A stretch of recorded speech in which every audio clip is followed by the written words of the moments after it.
네, 여러분 안녕하세요. 더빅스쿨의 홍성원 멘토입니다. 다들 추석 잘 지내셨나요? 여러분들이 물론 취준생 입장이어서 좀 추석에도 마음 놓고 쉴 수만은 없었겠지만 그래도 취업 준비하는 와중에도 틈틈이 좀 리프레시를 하면서 여러분들이 꾸준히 취업을 준비할 수 있는 그런 여유를 가질 수 있길 바랍니다. 오늘 여러분들과 함께할 이런 강의라고 해야 될까요? 여러분들과 국민연금공단 자기소개서 뽀개기 함께 해보도록 하겠습니다. 하반기가 시작되었는데 여러분들이 좀 생각했던 것만큼 그렇게 채용이 많이 안 올라와서 약간 좀 답답하셨을 수도 있을 것 같아요. 그렇지만 이렇게 국민연금공단과 같이 공공기관에서의 채용은 계속해서 이어지고 있으니 여러분들이 그 속에서도 기회를 찾고 채용 규모가 적다고 낙담하는 것이 아니라 어떻게 해서든 도전하시고 성과를 만들어내시는 여러분이 되시기 바랍니다. 네, 그러면 지금부터 국민연금공단 자기소개서 뽀개기 시작하도록 하겠습니다. 일단 여러분들께 이제 국민연금공단에 대해서 간략하게 좀 말씀을 드리도록 할게요. 여러분들이 뭐 기관의 이름에서 나타나는 것처럼 이 연금에 대해서 좀 대표적으로 알고 계실 테죠. 하지만 국민연금공단은 이 연금과 관련된 그런 서비스만 제공하는 것이 아니라 다양한 복지 서비스를 제공하고 있습니다. 그렇지만 여러분들이 일단 가장 유념하셔야 될 이 연금에 대해서 좀 간략하게 짚고 넘어가 보도록 할게요. 일단 국민연금의 가입자 수 그리고 수급자 이런 규모 면에서 봤을 때 매우 상당한 그런 규모라는 것을 여러분들이 보실 수가 있죠. 2231만 명이라고 하는 것은 우리나라 정규직이라고 한다면은 모두가 이제 4대 보험에 가입이 되는 만큼 우리나라 이제 정규직 근로자의 거의 대다수가 가입이 되어 있다. 좀 이렇게 보실 수가 있겠고 국민연금을 이제 받는 사람들의 규모도 계속해서 증가를 하고 있습니다. 그리고 우리나라의 국민연금이 이 연기금 규모로 세계 3위다. 이거를 좀 알고 계실까요? 우리나라의 국민연금 규모가 지금 여기에서는 2018년 말을 기준으로 뭐 638.8조 원 이렇게 나와 있지만 지금 현재는 이제 700조 원을 돌파한 상태고 조만간 규모가 이제 1000조가 다가올 그러한 날이 온다고 합니다. 뭐 연금의 운용 수익금 같은 경우에도 294.1조 원, 뭐 현재까지 뭐 기금 적립금 대비 약 46%에 달하는 그런 수익률을 보이면서 안정적으로 운영이 되고 있다고 하네요. 뭐 이 외에도 여러분들이 좀 연금 같은 경우에는 일단 지원을 하신다라고 한다면은 현재 우리 연금제도에 대해서 뭐 얼마나 알고 계신가요? 우리 연금제도가 앞으로 어떻게 운영이 되는 것이 바람직하다고 보나요? 이와 같은 면접 질문들을 나중에 받으실 수가 있습니다.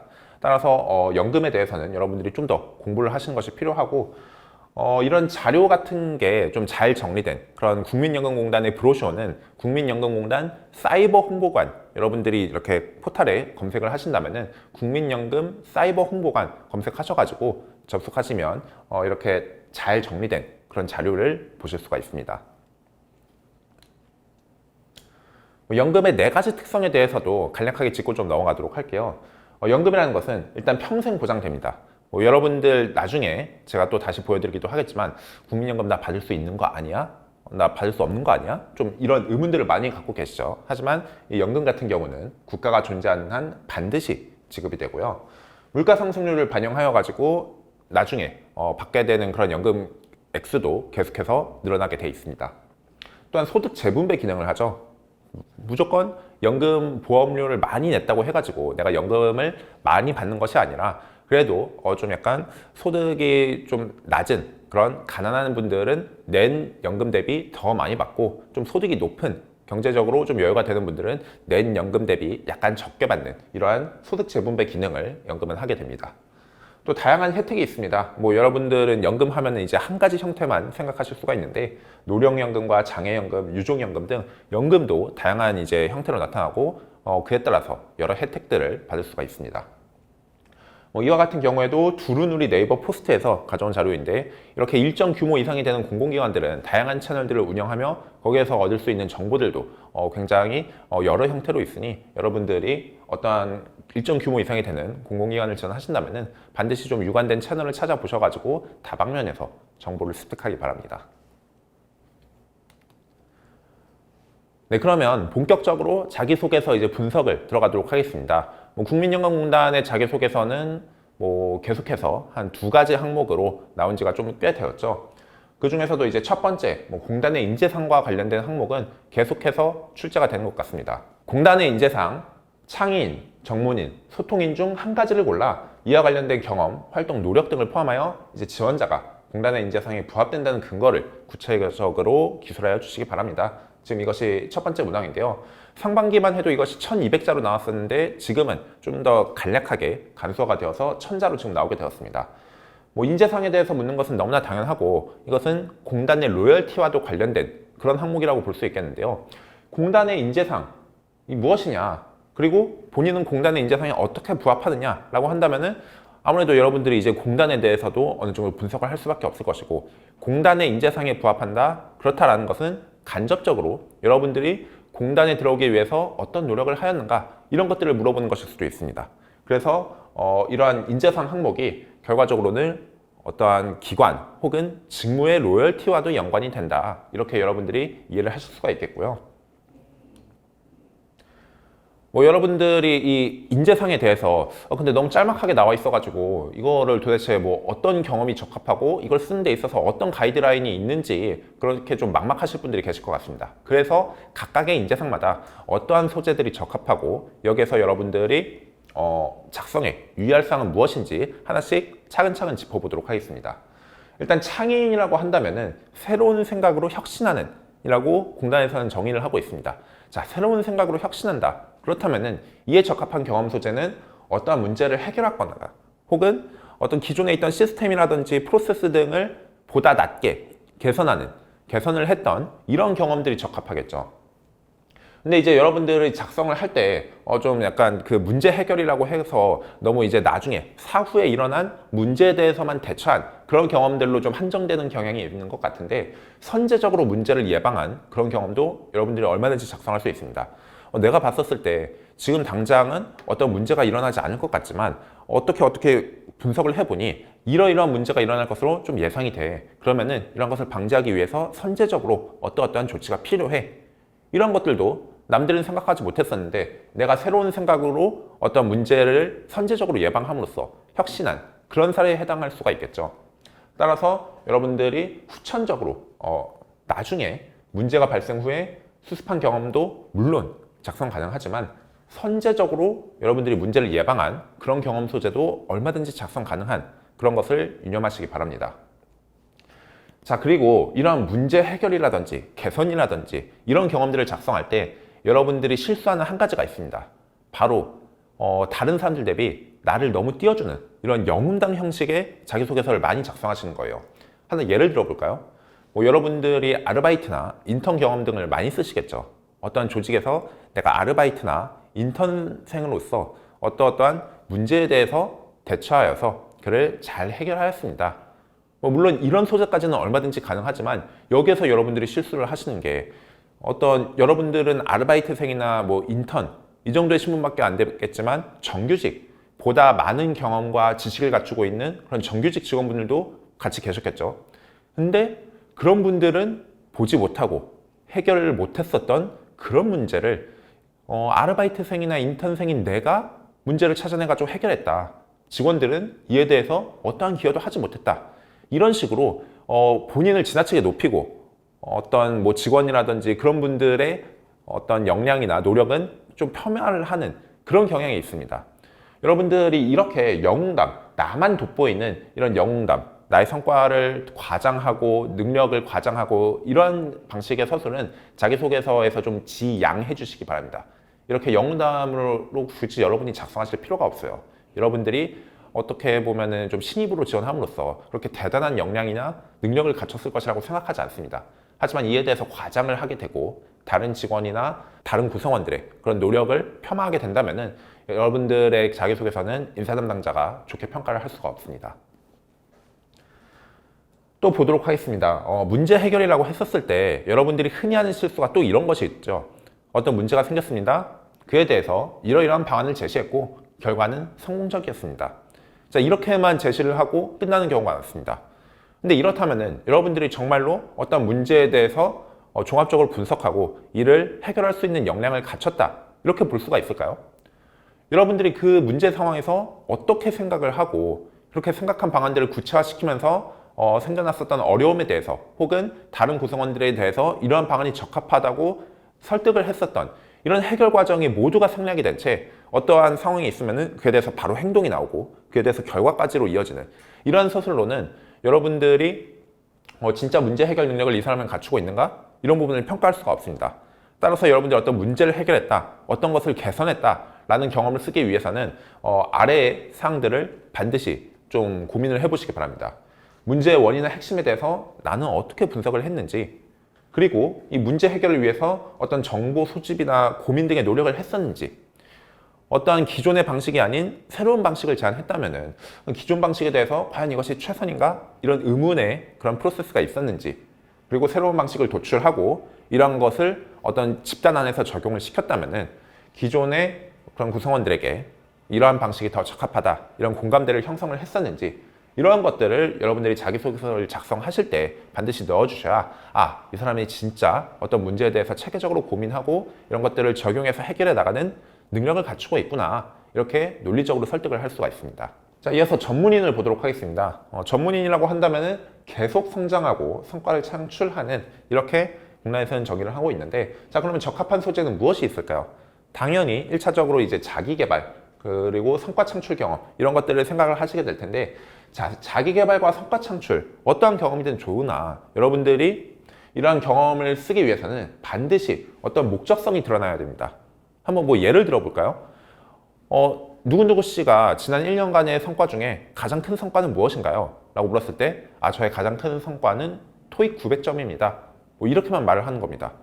자, 이렇게만 말하면 여러분들이 그게 성과야? 이렇게 좀 납득이 되시나요? 그렇지가 않죠.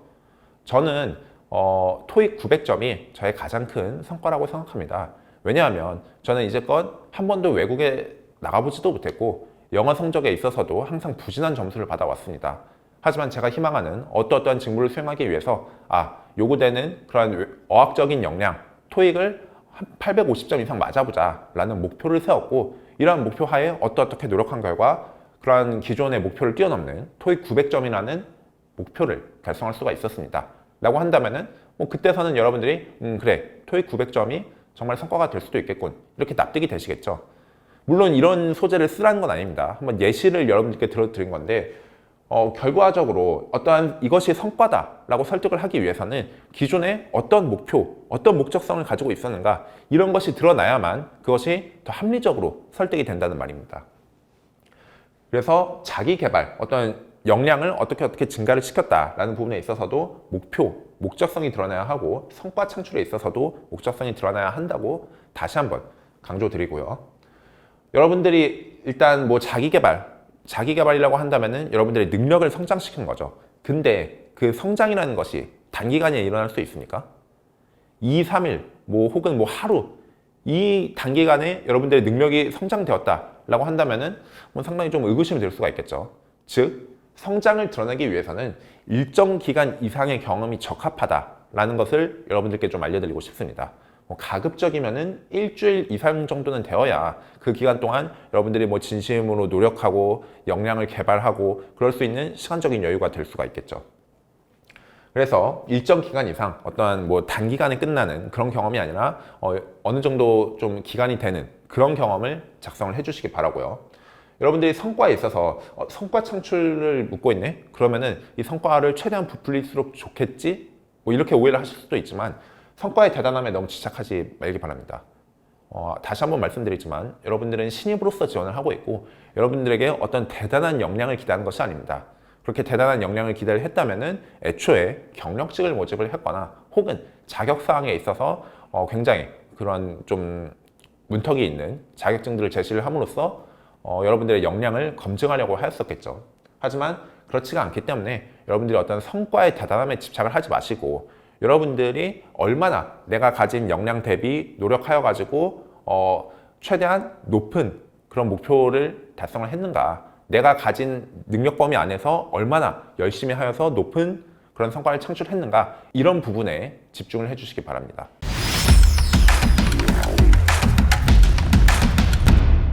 자, 세 번째, 소통인 한번 보도록 하겠습니다. 소통인은 배려하고 공감하는 이라고 인재상에서 지금 나와 있습니다. 자, 그렇다면 적합한 소재는 팀워크 경험, 갈등 해결 경험, 혹은 자발적으로 도와주거나 양보를 했었던 이런 소재들이 적합하다고 볼 수가 있겠는데요.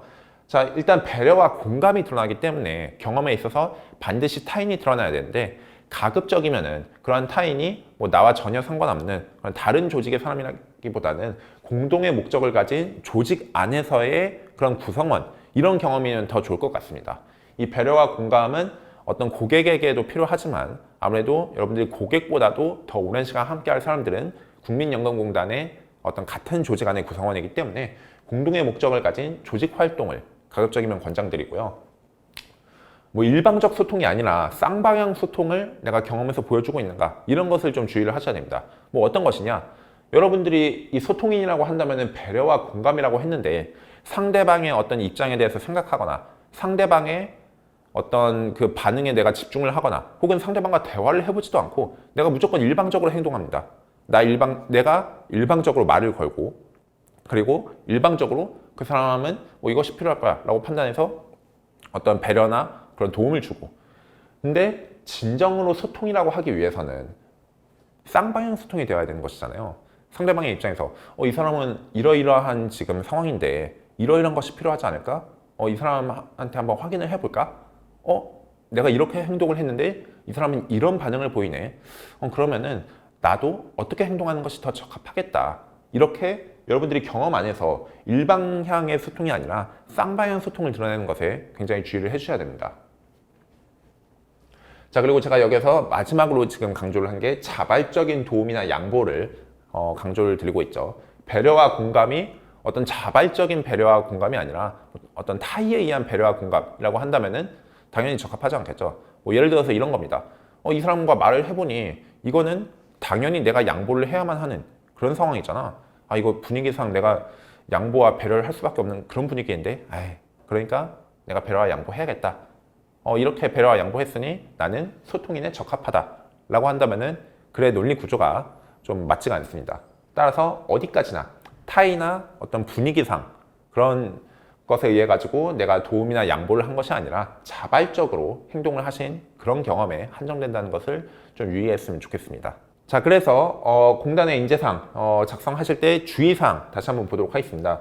인재상과 공단과 직무와의 연결성을 여러분들이 좀 고민을 해보셨으면 좋겠어요. 어떤 것이냐? 여러분들이 자기소개서만 쓰고 끝이 아니라 이 자기소개서는 여러분들의 면접에서도 평가가 될 것이고, 면접 질문에 있어서도 결과적으로 여러분들에게 묻는 것은 우리가 본인을 뽑아야 되는 이유가 무엇인가요? 본인의 직무와는 어떻게 적합하다고 생각하세요?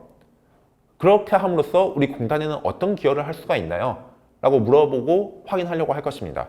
근데 여기에서 저는 인재상에 어떠한 뭐 A라는 측면에서 적합하다고 생각합니다. 본인을 뽑아야 되는 이유는 무엇인가요? 저는 B이기 때문에 뽑아야 됩니다. 본인은 직무와는 어떻게 적합하죠? 저는 C이기 때문에 적합합니다.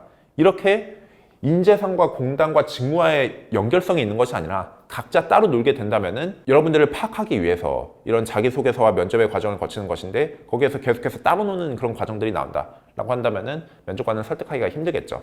따라서 내가 서류를 넘어서 합격을 위해서, 서류를 넘어 최종 합격을 위해 이런 자기소개서를 애초에 작성할 때 인재상과 공단, 직무와의 연결성이 유기적으로 흘러갈 수 있도록 작성을 해주시기 바랍니다.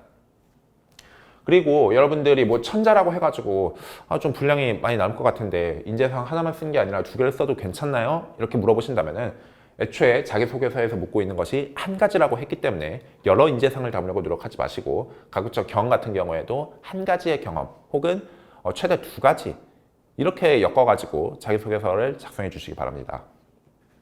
자, 그리고 여기에서 여러분들이 이제 어떤 각오를 드러낼 수도 있겠죠. 저는 어떠한 인재상을 가지고 있고 이러한 것으로 인해 가지고 공단에도 어떻게 기여하겠습니다. 어떻게 기여를 하도록 하겠습니다. 이런 각오를 드러낼 수도 있는데, 각오는 구체적이고 직무 수행자로서의 각오를 작성하셔야 됩니다.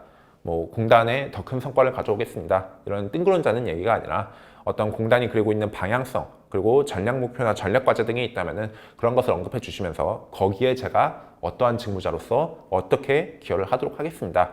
이렇게 구체적이고 직무 수행자로서의 각오를 작성해 주시기 바랍니다. 자, 체크리스트 한번 보도록 하겠습니다. 여러분들이 자기소개서를 작성을 하실 때 과연 여기에 나오는 요소들이 들어갔는지 이 체크리스트를 통해서 좀 검토를 하시기 바랍니다. 첫 번째로는 공단에 부합하는 나의 인재상은 무엇인가? 질문에 대해서 두 가지식으로 작성을 해주시고요. 그리고 이에 대해서 나의 생각을 좀 보여주시기 바랍니다. 내가 생각하는 어떠한 인재상이란 어떠한 것이라고 생각을 하는데 저는 어떠한 측면에서 이에 부합한다고 생각합니다. 이렇게 질문에 대한 답과 여러분들의 생각을 두 가지식으로 작성을 해주시기 바라고요. 이러한 인재상으로 공단에 어떻게 기여할 수 있는가? 이런 것을 추가적으로 작성을 하실 수가 있습니다. 이후에는 여러분들의 관련 경험들을 이제 서술을 하시게 되겠죠. 어떠한 상황이 발생했었는데 이에 대해서 나는 어떻게 받아들였다. 그리고 그와 관련해서 인재상과 관련된 어떤 행동을 하였는데 이러한 행동을 한 이유는 무엇이다. 과정은 어떻게 흘러가게 되었고 결과는 어떻게 나왔는데 이에 대해서 내가 느낀 것이나 얻은 것은 무엇이며 앞으로는 어떠한 각오로 임하도록 하겠다. 이렇게 글의 구성을 작성을 해주신다면 여러분들이 천자를 채우는 데 있어서 그렇게 큰 무리는 없을 것이라고 생각이 됩니다. 공단에 부합하는 나의 인재상은 무엇인가, 그리고 이런 인재상으로 공단에 어떻게 기여할 수 있는가, 이 부분을 한 200자 정도로 작성을 해주실 수가 있겠고, 관련 경험과 과정 결과, 이 과정까지 해서 여러분들이 한 600자 정도로 작성을 하고 마지막으로 느낀 것이나 얻은 것, 각오 등을 한 200자 정도로 작성을 하실 수가 있겠습니다. 자, 두 번째 항목은 NCS형 경험 항목이죠. 타인의 신뢰를 얻어서 일의 성과를 이룬 경험에 대해서 이제 여러분이 작성을 하셔야 되는데 그 성과, 신뢰를 얻은 과정과 성과를 이루기까지 어려웠던 점과 해결 방안, 그리고 구체적으로 어떤 성과가 나왔는지 이런 것들을 중심으로 작성을 해달라 이렇게 하고 있습니다. 두 번째 문항 같은 경우에도 역시 첫 번째 문항과 같이 천자의 그런 분량을 가지고 있고요. 여러분들이 공공기관을 지원을 하신다면은 흔히 볼 수 있는 NCS형 경험 항목입니다. 지구개처 능력 이제 10가지와 관련된 어떤 그런 경험 항목을 물어보고 있는데 여기에서는 타인의 신뢰가 나오고 있기 때문에 어떤 그런 신뢰를 얻을 수 있었던 의사소통 능력, 그리고 문제 해결, 성과라는 측면에 있어서 문제 해결 능력이 좀 결합된 그런 항목이라고 볼 수가 있겠습니다. 제가 앞서서도 이에 대해서 좀 언급을 드렸지만 연금이라고 하면 어떤 생각부터 드시나요? 나 연금에 대해서 납부하기만 하고 내가 늙었을 때는 못 받는 거 아니야? 이런 생각을 갖고 계시죠? 아마 대다수의 그런 연금 제도에 대해서 잘 모르시는 분들은 우리는 내기만 하고 어차피 못 받잖아, 이런 생각을 갖고 계실 겁니다. 저조차도 이런 국민연금공단에 대해서 체계적으로 좀 공부하기 전에는 연금이라는 것은 내기만 하고 나는 못 받는 거 아니야? 이런 생각을 갖고 있었는데요. 이에 대해서도 국민연금공단은 항상 유념을 하고 있습니다. 애초에 공공기관이 국민의 세금으로 운영되는 만큼 어떤 국민의 신뢰, 계속해서 경영의 투명성, 공익을 지향하면서 국민의 신뢰를 얻어야만 경영활동을 계속해서 이어나갈 수가 있는데요. 국민연금공단은 이 연금에 대해서도 많은 국민들이 의구심을 표하고 불안해하는 만큼 이 신뢰 부분에 있어서 굉장히 강조를 하고 있습니다. 실제 2020년 9월 16일, 한 달도 채 되지 않았죠. 이러한 그 온라인 창립 기념식 행사에서 국민연금공단이 두 번째로 이제 주목할 측면에 대해서 든든하고 신뢰받는 연금, 이 신뢰에 대해서 굉장히 강조를 했습니다. 급속한 저출산 고령화, 저성장, 블라블라블라 등 우리 국민연금공단은 지속가능성이라는 부분에 대해서 믿음을 주어야 합니다. 국민들께 알아야 할 내용은 제대로 알리고 국민의 뜻을 받들어서 지혜로운 방안을 도출하며 국민의 공감대를 얻을 수 있어야 됩니다. 즉, 이렇게 신뢰 부분에 대해서 항상 국민연금공단은 신경을 쓰고 있기 때문에 이와 관련되어서 문항이 출제가 되었다. 이렇게 볼 수가 있겠죠. 자, 그러면은 이 경험 소재, 타인의 신뢰를 얻어서 성과를 창출했던 약간 성과 창출 부분뿐만이 아니라 타인의 신뢰까지도 좀 결합된 이런 경험에서는 어떤 소재가 적합하느냐 한번 보도록 하겠습니다. 일단 여러분들이 같은 조직 안에서 어떤 공동의 목적을 달성을 해야 되는데 그 안에서도 서로 다른 의견들이 있을 수 있겠죠. 근데 나의 의견이 받아들여지도록 나의 의견이 합리적이다, 이렇게 타인의 신뢰를 얻었었던 그런 경험을 여러분들이 일단 작성하실 수가 있습니다. 의견의 일치, 협업을 통해서 성과를 창출한 경험, 그런 거에 대해서 좀 이러이러한 부분에서 문제가 되지 않을까? 이렇게 협업에 있어서도 좀 의구심을 제기를 할 수가 있는데 이렇게 단단한 신뢰가 있다면 협업도 보다 원활히 이루어질 수가 있겠죠. 그리고 두 번째로는 다른 조직이나 타인의 도움을 얻어서 성과를 창출한 경험, 여러분들이 작성하실 수도 있습니다. 그런 부분에 대해서는 좀 가능성이 없지 않을까요? 괜히 도와줬다가 좀 어떤 우리의 그런 노력이나 자원만 낭비하게 되고 결과는 안 좋지 않을까요? 이런 식으로 좀 의구심을 표하는 그런 타인이나 조직이 있을 수가 있는데 여러분들이 신뢰를 얻을 수 있다면 그러한 의구심을 표하는 타 조직과 타인의 도움을 얻을 수가 있겠죠. 그리고 세 번째로는 다른 경험, 여러분들의 개인적인 경험도 얼마든지 작성이 가능합니다. 어떤 의구심을 표하는 상대 혹은 불안이라든지 불만을 표하는 상대에게서 신뢰를 얻었었던 그런 경험도 작성 가능하시고 꼭 어떤 조직 안에서만 활동했었던 경험이 아니라 여러분들의 개인적인 경험도 얼마든지 가능하다는 점을 말씀드립니다. 네, 이어서 주의사항 보도록 할게요. 여러분들이 이 신뢰라는 것이 일단 기본적으로 신뢰를 얻어야 되는 상황에서 왜 신뢰를 얻어야 됐었냐? 내가 어떤 잘못으로 인해 가지고 상대방에게 불신의 그런 여지를 줘서 그것을 어떠한 노력을 통해서 만회를 해야만 하는 상황이었다라고 하는 것은 적합하지 않습니다. 예를 들어서 여러분들이 국민연금공단의 어떤 직원이 된다고 가정을 해봅시다. 거기에서 내가 어떠한 잘못을 해가지고 고객을 실망시켰는데 다시 노력해가지고 신뢰를 얻었다, 만회했다 라고 한다면 이를 통해서 나는 타인의 신뢰를 얻을 수 있는 사람이다 라고 어필을 할 수가 있나요? 결과적으로는 마이너스 플러스가 되어가지고 제로가 되는 상황인데 이에 대해서 결코 이제 적합하다고는 볼 수가 없겠죠. 그래서 여러분들이 어떤 애초에 나의 잘못으로 불신을 제공했었으나 그것을 노력해가지고 만회한 경험, 이것은 적합하지 않다고 말씀을 드리겠습니다. 두 번째로 신뢰를 얻어가지고 근데 타인의 신뢰를 얻어가지고 내가 어떤 도움이라든지 그런 어떤 타인의 그런 긍정적인 그런 영향을 받을 수가 있었는데 근데 그것이 어떤 특혜를 받은 것이다. 규정을 넘어서까지 어떤 특혜를 받은 것이다. 이런 것은 결코 적합하지 않습니다. 이에 대해서는 제가 다음 슬라이드에서 좀 더 자세하게 말씀드리도록 할게요. 마지막으로 세 번째, 여러분들이 성과를 이루기까지 어려웠던 점도 작성을 해야 되는데 그 성과를 이루기까지 어려웠던 점이 바로 타인의 신뢰를 얻는 것이었다라고 한다면 이것은 결코 적합하지 않습니다. 그렇다면은 타인의 도움만 있었다면은 타인의 신뢰만 있었다면은 그것은 간단하게 이루어지는 그런 것이었었나요? 그러면 그 성과를 이루기까지 여러분들이 기여한 것은 어떤 것이 있나요? 그 성과 자체가 타인의 도움이나 신뢰만으로 완성이 되는 거였다면 그것을 성과라고 할 수가 있을까요? 따라서 여러분들이 타인의 신뢰를 얻은 것 외에도 여러분들이 성과를 이뤄나가는 과정 속에서 있었던 개별적인 어려움에 대해서 해결해 나가는 그런 노력을 보여주셔야 됩니다. 자, 아까 제가 주의사항에서 두 번째 타인의 어떤 그 신뢰를 얻은 것이 규정을 넘어서는 어떤 특혜를 받은 것이다. 이거에 대해서는 결코 안 된다고 말씀을 드렸었죠. 다시 2020년도 9월 16일 온라인 창립 기념식 행사 중에 이런 말이 나옵니다. 국민의 신뢰를 먹고 사는 공공기관으로서 우리 공단이 지속성장을 위해서는 윤리경영, 안전경영이 무엇보다 중요합니다. 성과와 결과도 중요하지만 과정 역시 그 이상으로 중요하다. 자, 근데 여러분들이 그 과정을 중요시 여기는 국민연금공단의 직원으로서 어떤 특혜를 받았다, 규정을 위반했다 이런 것이 과연 적합할까요?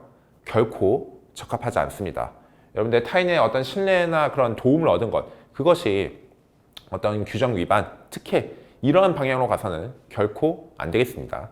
이런 것을 꼭 유념해 주시기 바라고 어떤 여러분들이 공공기관에 지원을 한 데 있어서 공정성, 절차, 과정 이런 것들의 중요성은 아무리 강조해도 지나치지 않습니다. 애초에 공공기관이 국민의 신뢰가 무척 중요하다라고 말씀을 드렸었죠. 왜냐하면 국민의 세금으로서 그렇게 운영이 되는 공공기관, 공익을 위하는 곳이 절차의 공정성, 과정의 중요성을 위반한다라고 한다면 이것은 애초에 국민의 신뢰를 받을 수가 없기 때문에 여러분들이 꼭 유념해 주시기 바랍니다.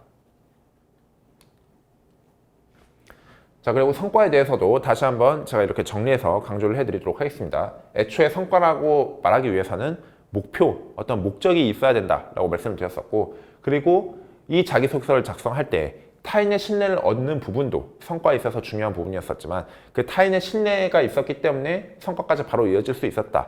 그런 것이 아니라 그 타인의 신뢰 플러스 내가 어떤 성과를 이루기까지 어떠한 어려움이 있었는데 그것을 해결하였더니 결과적으로 성과를 이룰 수 있었다. 이런 구조로 작성이 되어야 되겠습니다. 어떤 성과를 드러내기 위해서는 목표가 반드시 있어야 되고 그러한 성과를 이루기까지 타인의 신뢰도 중요한 역할을 하였지만 그 타인의 신뢰만이 전부가 아니라 나 역시도 어떠한 어려움을 해결했었던 그런 부분이 경험에서 드러나야 됩니다. 이 세 가지를 꼭 유념해 주시기 바랍니다.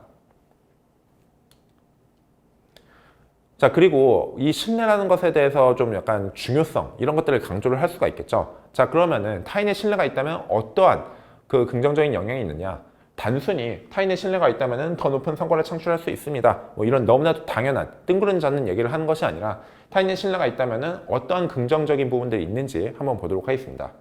일단 타인의 신뢰가 있다라고 한다면 어떤 그 신뢰를 받는 사람들, 내가 자신감을 가지고 일관성 있는 업무를 수행할 수가 있겠죠. 타인의 신뢰를 받지 못하는 상황에서 내가 약간 잘못했었는데 그거에 대해서 이제 타인의 눈치를 볼 수도 있을 것이고 타인 역시도 역시 안 되잖아. 이거에 대해서는 애초에 신뢰할 수 없는 거였어. 이런 식으로 업무가 중단이 될 수가 있는데 타인의 신뢰가 있다면 일관성 있는 업무 수행이 가능합니다. 그리고 팀워크, 어떤 업무 수행이라든지 팀워크에 있어서도 높은 차원의 그런 업무와 팀워크를 수행할 수가 있을 것이고요.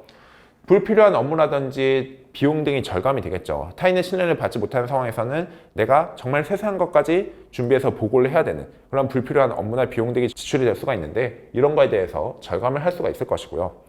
장기적인 비전과 목표를 수립할 수가 있습니다. 애초에 신뢰를 받지 못하는 상황에서는 단기간 안에 계속해서 성과를 내야만 하는데 타인의 신뢰를 받을 수 있다면 장기적인 비전이나 목표를 수립할 수가 있겠고 또한 타인의 신뢰가 있다면 어떤 우리가 조직 안에서의 그런 업무 분위기라든지 그런 것들이 저하되는 것을 방지를 할 수가 있고 어떤 어려운 상황이 닥친다라고 할지라도 그거에 대해서 조직이 바로 와해가 되는 것이 아니라 조직이 계속해서 결속력 있게 유지가 될 수 있는 그런 근간이 될 것입니다. 이런 것들이 복합적으로 작용을 하여 가지고 결과적으로는 더 높은 성과를 가져오는 것이겠죠. 따라서 여러분들이 신뢰는 더 높은 성과를 창출하는 데 있어서 중요합니다. 이렇게 하는 것이 아니라 신뢰는 어떠어떠한 측면에서 기여를 하며 결과적으로는 이렇게 더 높은 성과를 가져오게 됩니다. 이렇게 좀 고민을 해보시기 바랍니다. 자, 이번 항목의 체크리스트도 마지막으로 점검하고 넘어가도록 하겠습니다. 타인의 신뢰가 성과를 이루는데 어떠한 측면에서 중요한가? 제가 바로 전 슬라이드에서 설명을 드렸었죠. 타인의 신뢰는 더 높은 성과를 가져오는 데 중요합니다. 이렇게 단순한 그런 구조가 아니라 이러이러한 측면에서 타인의 신뢰가 중요하다라고 하는 것을 언급해 주시기 바라고요. 그리고 그러한 타인의 신뢰를 얻기 위해서 여러분은 어떤 노력을 하시는지 어떤 노하우를 갖고 계시는지 그런 것들도 같이 언급해 주시기 바랍니다.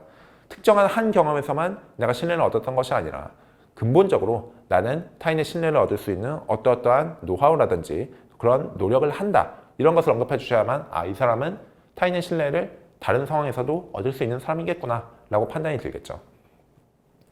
자, 관련 경험이 언급이 될 것이고 여기에서 여러분들이 목표, 어떤 목적 이런 것들이 드러나야 하며 여러분들이 무작정 타인의 신뢰가 필요한 그런 상황은 아니었을 겁니다. 어떠어떠한 상황인 만큼 상대방의 신뢰가 필요할 것 같아. 타인의 신뢰가 필요할 것 같아. 이렇게 여기에서도 여러분들이 생각을 보여주셔야 되고 어떻게 신뢰를 얻었는가. 여기에서 추가되어야 되는 것은 왜 그 방법을 선택했는가.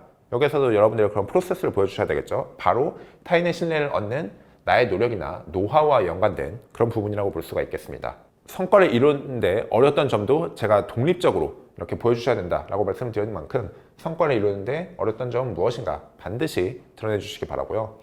어떻게 해결하고자 했으며 왜 그 방법을 선택했는가 역시 여기에서도 문제 해결을 할 수 있는 이 사람의 노하우를 드러내는 그런 중요한 부분이 되겠습니다. 자, 성과를 이룬 경험에 대해서 묻고 있는 만큼 당연히 그 성과는 긍정적이어야 하겠고 마지막으로 여러분들이 추가할 수 있는 것은 이 경험을 통해서 내가 느끼거나 얻은 것 그리고 앞으로는 어떻게 임할 것인지 각오를 역시 적어줄 수가 있겠습니다. 네, 여기까지 국민연금공단 자기소개서 뽀개기를 여러분과 함께 했는데요.